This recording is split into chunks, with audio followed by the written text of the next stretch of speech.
Assalamualaikum warahmatullahi wabarakatuh. Waalaikumsalam warahmatullahi wabarakatuh. Selamat datang di Semawar Podcast bersama saya Kristalita dan saya Kamila Zahra. Nah, di kesempatan kali ini kita udah kedatangan tamu yang berbeda banget nih teman-teman dari tamu-tamu yang sebelumnya. Tebak siapa? Nggak ada yang tahu kan? Oke.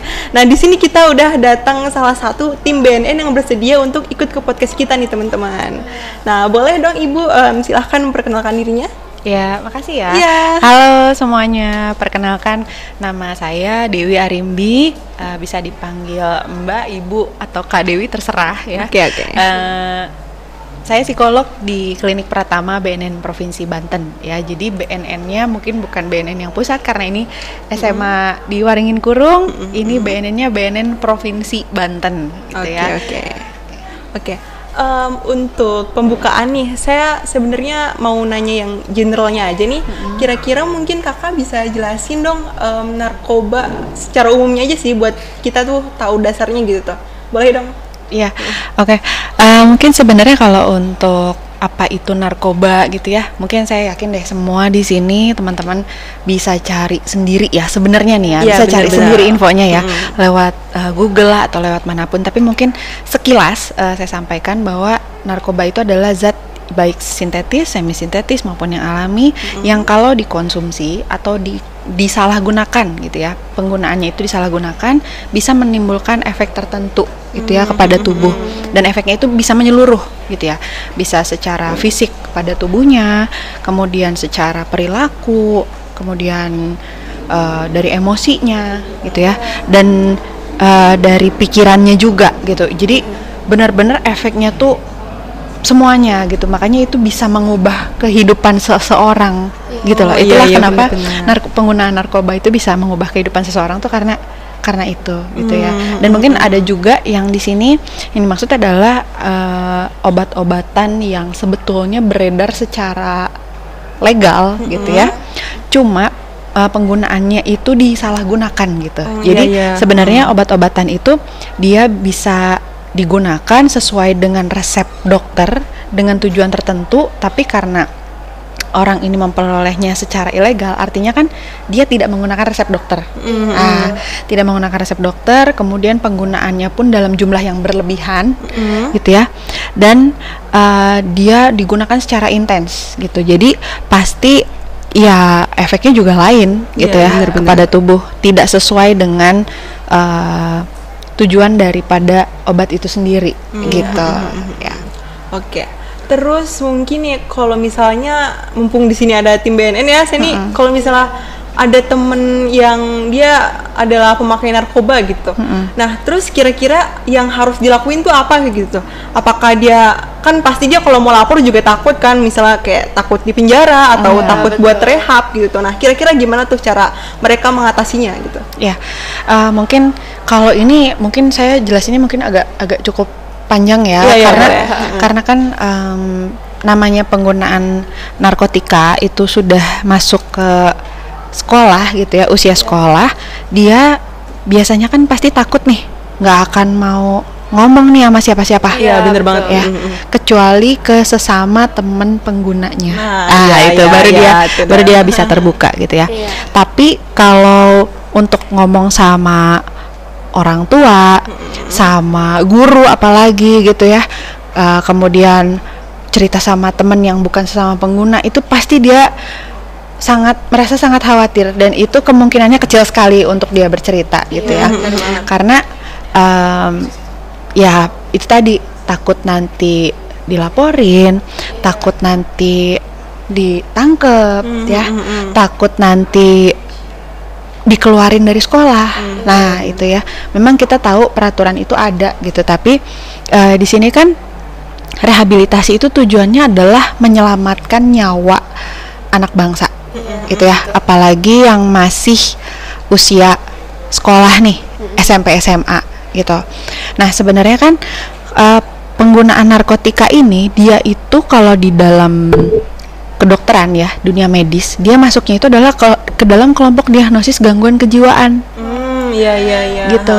Makanya kenapa kok udah pakai narkoba kok masuknya ke klinik, kok masuknya di rawat jalan, kok rawat inap, kok rehabilitasi kayak yang sakit aja, ya memang itu penyakit sebenarnya. Iya. Gitu. Nah, kenapa dia masuk ke kelompok diagnosis gangguan kejiwaan? Karena dia menimbulkan, penggunaan zat itu bisa menimbulkan gejala-gejala yang mirip dengan orang yang mengalami gangguan kejiwaan. Gitu ya. Iya. Jadi nggak benar-benar sepenuhnya mirip seperti orang-orang yang kita lihat di pinggir jalan gitu ya. Nggak sepenuhnya mirip seperti itu, tapi ada gejala yang mirip dan ini ditimbulkannya dari penggunaan zat. Gitu ya. Nah, dari situ. Nah, kemudian ini kan dia bisa kambuh. Nah, ini mungkin yang teman-teman juga kalau misalnya udah terlanjur pakai terus mikir, udahlah nggak apa-apa lah, nyoba sekali 2 kali, toh nanti juga bisa berhenti sendiri. Gitu. Itu dia awalnya coba-coba. Memang awalnya diawali dari coba pakai gitu. Udahlah nggak apa-apa, nanti bisa berhenti sendiri gitu ya. Sebetulnya tidak seperti itu gitu ya, karena itu tadi dia masuk ke dalam penyakit kelompok diagnosis gangguan kejiwaan, namanya gangguan mental dan perilaku akibat penggunaan zat. Nah, zatnya itu apa? Itu bisa macam-macam, gitu ya.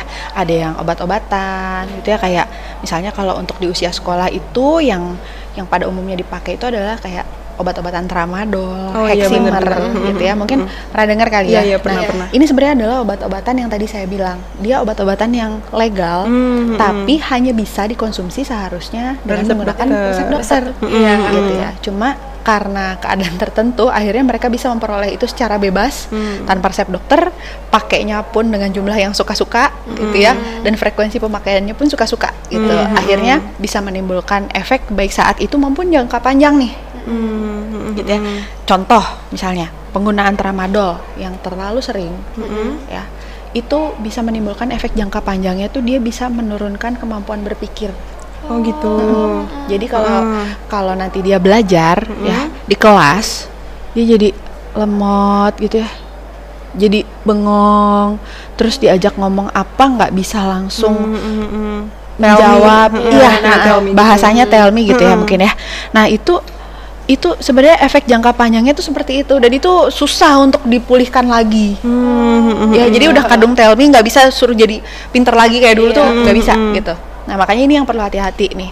Jadi ya itu tadi ya, kembali ke tadi, gangguan mental dan perilaku akibat penggunaan zatnya itu bisa macam-macam. Mungkin kalau yang kita dengar yang paling serem saat ini itu adalah sabu ya. Oh iya, bener-bener gitu ya. Cuma kalau untuk sabu itu dia mungkin untuk teman-teman yang usia sekolah nih agak jarang. Oh iya. Karena mahal. Iya, kan biasanya artis-artis gitu ya.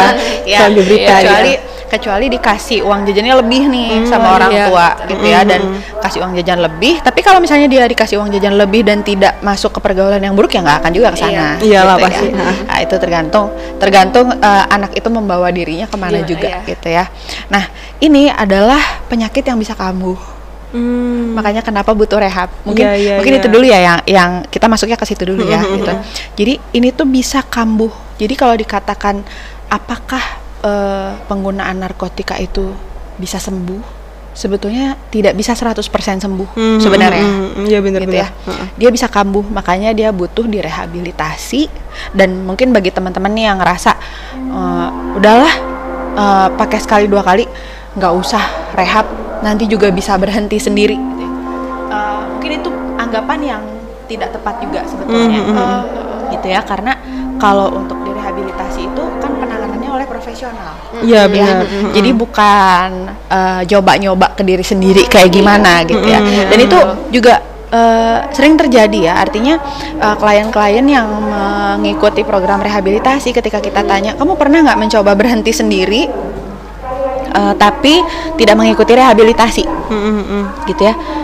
Benar-benar mencoba untuk berhenti sendiri, pernah, tapi akhirnya dia relapse lagi, lebih mudah. Iya. Jadi sebenarnya pengen lagi gitu tiba-tiba. Setelah mengikuti rehabilitasi pun bukan berarti dia nantinya akan bebas 100%, nggak balik lagi. Jadi tetap punya kemungkinan untuk kambuh lagi apabila pemulihan itu nggak dijaga. Gitu. Ya, jadi ini aja yang udah ikut rehab gitu ya. Jadi tapi jangan juga dibilang nanti ya udah kalau gitu ngapain mesti rehab, nggak, orang rehab aja bisa kambuh lagi gitu ya. Nah itu anggapan yang nggak pas juga, karena resiko untuk kambuh lagi tuh gede banget. Kalau nggak rehab gitu ya. Sudah rehab pun resiko untuk kambuh tuh masih ada, apalagi nggak rehab. Nggak rehab sama sekali. Nah, pemerintah sebenarnya udah nyediain gratis. Sekali lagi nih, gratis ya. Untuk para penyalahguna narkotika. Ya. Apalagi kalau misalnya datang sendiri secara sukarela, gitu ya. Jadi melaporkan diri ke klinik milik BNN. Mungkin kalau untuk di Provinsi Banten ini klinik untuk rehab rawat jalan ya kita masih adanya rehabnya rawat jalan, bukan rawat inap nih. Jadi nanti kakak jelasin ya. Ada dua nih, ada rawat jalan, ada rawat inap. Kalau di Provinsi Banten ini BNN kita baru tersedianya yang rawat jalan, ya. Adanya di mana? Adanya di kantornya BNN Provinsi Banten di Jalan Syekh Nawawi di Serang, ya, Kota Serang. Terus ada di BNNK Tangerang, BNNK Tangerang Selatan, sama BNNK Cilegon. Jadi ada 4. Ada 4. Nah, bisa tuh datang ke situ. Jadi buat teman-teman nih yang nonton ini juga, yang mungkin ada tinggalnya di wilayah Cilegon, tinggalnya di Tangsel, tinggalnya di Tangerang, bisa nih. Tapi untuk wilayah lain emang belum ada, kayak misalnya Pandeglang, Lebak itu belum ada. Jadi paling memungkinkan datang ya ke BNN Provinsi Banten, gitu ya, untuk ke situ. Nah, datang ke situ melaporkan diri bahwa saya pengguna atau punya riwayat penggunaan narkotika jenis apa. Nah, itu nanti begitu datang akan diterima oleh petugas di klinik, kemudian melakukan administrasi dan dilakukan asesmen di situ, gitu. Nah, asesmennya itu benar-benar menyeluruh banget gitu. Jadi nanti dari situ ketahuan nih dia nih baru coba pakai ya, penggunaan yang ringan, sedang atau udah berat. Gitu. Sebenarnya rawat jalan itu cocoknya untuk yang baru coba pakai, yang masih ringan, ya, yang sedang. Kalau yang udah riwayat penggunaannya berat, artinya udah lama nih pakainya, terus udah gitu jenis zat yang dipakai juga banyak gitu ya. Karena memang ada yang dia pakainya tuh nggak cuma satu, nggak cuma obat-obatan doang, jenis gitu ya. Nggak cuma obat-obatan doang, dia pakai ganja juga, dia pakai sabu juga, atau mungkin teman-teman pernah dengar sinte, tembakau sintetis, tembakau gerilya. Nah, itu juga gitu ya. Nah, itu kan kalau yang sudah berat seperti itu, penanganan yang tepat itu adalah dirawat inap. Gitu. Jadi pasti kita akan rujuk nih setelah asesmen di kita, kita akan edukasi ke kliennya dan keluarganya juga bahwa ini cocoknya dirawat inap. Gitu. Dirujuk kalau kita dari Banten sini yang paling deket pertama adalah Balai Besar Rehabilitasi di Lido di Bogor, sama satu lagi di Loka Rehabilitasi di Kalianda, Lampung. Jadi kita yang Provinsi Banten ini ngerujuknya paling dekat ke situ. Kalau buat yang berat dan harus dirawat inap, gitu ya. Tapi kalau yang untuk ringan dan sedang, kita tangani di rawat jalan di 4 klinik tadi yang saya bilang ada di BNP Banten, Tangerang, Tangsel, sama Cilegon, gitu. Dan itu sebenarnya semua gratis ya. Jadi nggak perlu khawatir banget deh teman-teman soal biaya tuh nggak ada, gitu ya, nggak ada karena memang itu sudah dijamin oleh pemerintah, gitu. Dan penyalahguna narkotika itu nggak perlu takut ditangkap. Nah, ini biasa ini pada takut ditangkap. Pertama soal biaya ya, mungkin yang takutin ya. Kedua, aduh nanti kalau datang ke BNN kayaknya ngeliat logo BNN aja udah perasaan udah takut. Aduh BNN nih. Padahal kalau untuk di BNN sendiri yang ditangkap itu adalah yang jaringan, dan itu beda bagiannya dengan rehabilitasi.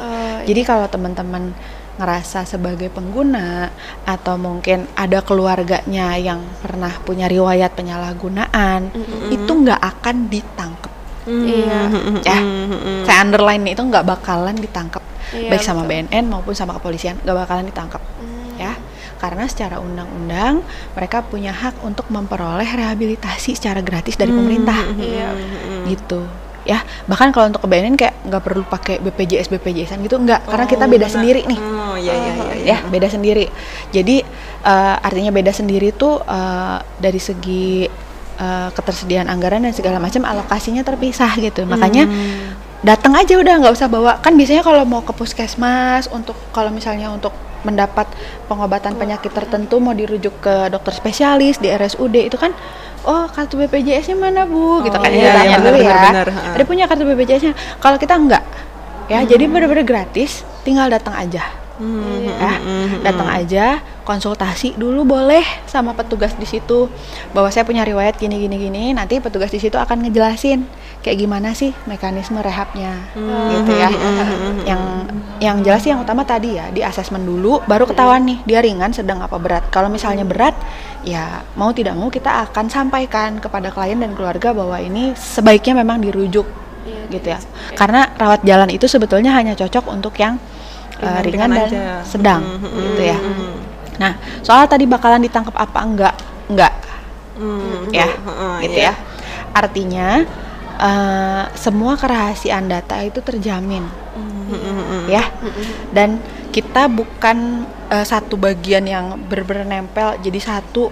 Oh ini karena dia lagi rehab nih terus kita sebagai petugas rehab kita laporin gitu ya. Kita laporin supaya nanti dia ditangkap. Enggak seperti itu, karena di sini tujuannya adalah untuk merehabilitasi, gitu ya. Merehabilitasi yang tadi di awal kan udah dibilang bahwa narkoba itu bisa efeknya semuanya ya, karena itu makanya bisa mengubah kehidupan seseorang tuh karena dia mengubah fisik, mengubah mental, perilaku dan semuanya gitu. Nah ini rehabilitasi ini tujuannya untuk memulihkan kembali gitu, secara fisiknya, secara pikirannya, secara perilakunya, gitu. Seperti itu. Oke, mungkin cukup ya? Ya. Oke. Jadi teman-teman kalau misalnya mungkin teman-teman adalah pengguna, jangan takut-takut ya, karena ya pasti bakalan ditolong, bakalan diterima, akan mendapatkan pertolongan yang pasti. Jadi kalian gak usah takut dan datang aja gitu. Ya. Oke. Mungkin sekian aja ya ngobrol-ngobrol kita hari ini. Terima kasih Ibu sudah mau menyempatkan waktu untuk datang dan ngobrol-ngobrol sedikit nih sama kami tentang penyalahgunaan narkoba dan cara mengatasinya. Ya, sama-sama. Semoga bermanfaat nih ya. Amin. Makasih juga ya udah datang ke podcast Mawar nih, udah mampir. Oke. Sama-sama. Semoga bermanfaat ya buat teman-teman di rumah yang udah nonton ini sampai habis. Terima kasih. Wassalamualaikum warahmatullahi wabarakatuh. Dadah. Oke.